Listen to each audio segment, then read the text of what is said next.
Why do people continue to work? Why are you still working? What is the reasoning behind let's just work a little bit longer? Let's just stay in this job that I don't really like a little bit longer. And you're thinking about all the things that you want to do, but we just gotta, work just a little bit longer at this job that I don't really want to be working at. Why is that? What's going on? There's this thing called one more year syndrome, and we're all probably guilty of falling for it. So let's chit chat about what it is and what you can do so it won't happen to you. Welcome to Goose Pond Hideout with Rob.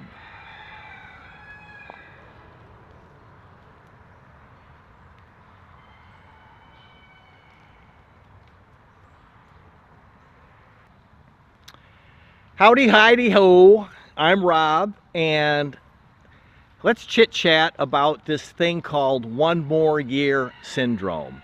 And it's easy to fall into that because, what happens is we get going in our life and we let our work life define who we are, which of course work's just a job, and family and church and everything else should be defining who you are, but we end up letting our work life, define who we are, and we all do it, right? So then what happens is you start thinking about the things that you want to do, and you're thinking, well, maybe I'd like to buy an RV and travel around, but I better work one more year, or maybe I'll get a sailboat, right? Get a sailboat and do some cruising along the coast to the islands or whatever. Well, but I better work one more year before I do that. Or life on the homestead. And guess what? Yep, better work one more year. And it happens to all of us. And I think back, in my life and the choices that I make. And a long time ago, I was in my late 40s, and I just said, I've got enough of this world, and I've did my 1 year more syndromes, and I said, I'm gonna quit. And so I quit working, quit my job, my career. Had my own business. I was self-employed, but I shut it down. I quit it. And that was when we moved on to our sailboat. And for a long time, I was like, did I do the right thing? Was it smart to, in my 40s, to quit making money when I was making a pretty good amount of money, relatively speaking, back then in the early 2000s? And it was like 2005. Yeah, 2005.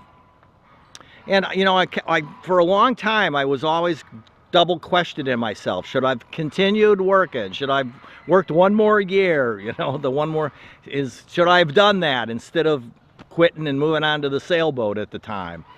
And I questioned it and questioned it and questioned it. And then, of course, the pandemic just happened a little while ago, and everything was shut down. And I was living, I was spending the money, like Jimmy Buffett said, I was spending it as fast as I was making it. And I am absolutely certain that if I had stayed in my job, stayed working in my career, stayed making and spending money in the hamster wheel rat race of life, that I would have gone bankrupt. I would have had, because I would have had no money coming in because I would have been shut down because of the pandemic. And I would have been making no money, and I had debts and bills because I was committed, how you get with spending money with debt, credit cards and loans and all kinds of debt. And I for sure would have been bankrupt, no questions asked. So I know that for me, quitting and living life the way that I wanted to live life was the right thing to do. And so I want it to be the right thing for you to do.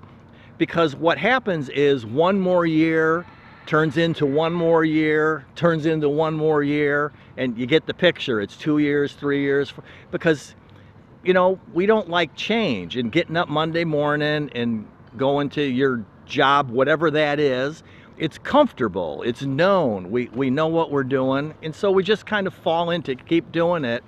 Even though we want to go do something else, we just say, you know, let's do that one more year thing. So you need a plan, right? And I kind of think about a line from in the Pirates of the Caribbean movie when Jack Sparrow's sailing away on the ship and the other guys are on the other ship, and they're like, do you think he has a plan, or is he making it up as he goes along? And my feeling is it's both. You need to have a plan. It's important to have a plan. You know, where do you see yourself in 1 year? You know, are you buying an RV and cruising? I guess because they're land yachts, right? An RV is a land yacht. But you know, you're gonna get an RV, you're gonna get a sailboat, you're gonna get a homestead.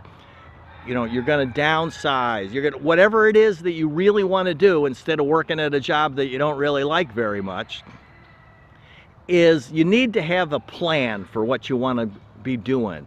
But at the same time, you need to sort of make it up as you go along. And that's always worked for me, is I say, okay, this is what I want to do. I want to go live on a sailboat.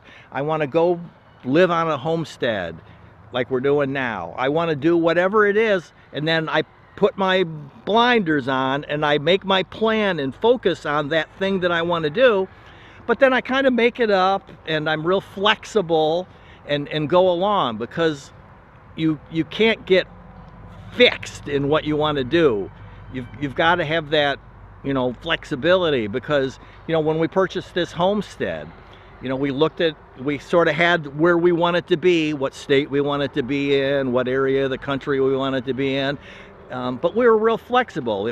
If you're wanting to start a homestead and you say, we've got to have 10 acres of land, the house has to be 2-story, it's got to have 4 bedrooms and 3 bathrooms, and we got to have a barn, and we got to have some pasture, and everything's got to be fenced. If you make up too many requirements, you're never going to be able to find it. So you got to have flexibility in that. You know, you have your plan of what you want, but you're open-minded and you're flexible to whatever it is that's going to get you to the bigger goal, and not get so hung up on all the little bitty details. You know, chit-chatting, is that making sense with you? You know, let me know your thoughts on what you're doing with that, right?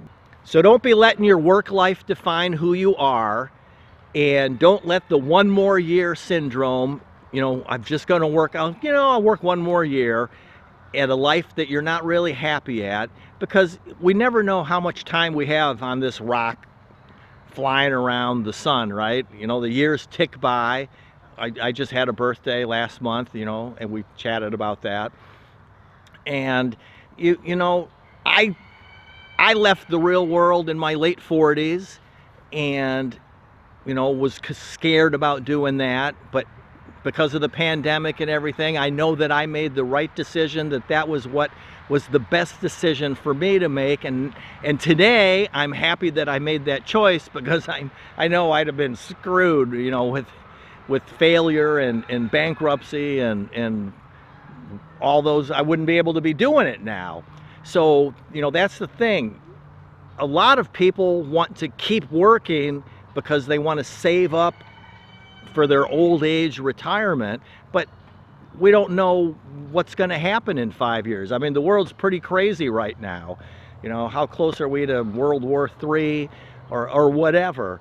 And, you know, you just never know what's going to happen, and whether, excuse me, whether I'm out here, it's really early in the morning because we've had a couple days of rain, which was good because we were in drought conditions. But the temperature is supposed to start dropping like a rock like any minute, and it's supposed to get crazy windy for 2 or 3 days. You know, so I've got to adjust my plans. I've got my plans for making videos for you, but I got to adjust my plans for, you know, when I can do it, and be flexible, because it's all about freedom. It's all about being flexible. It's all about you being happy in whatever it is that you want to do in your life. You know, I'm living my life. I want you to live your life. And if we're doing it different, that's fine. Just be in the driver's seat and be driving in your life, right?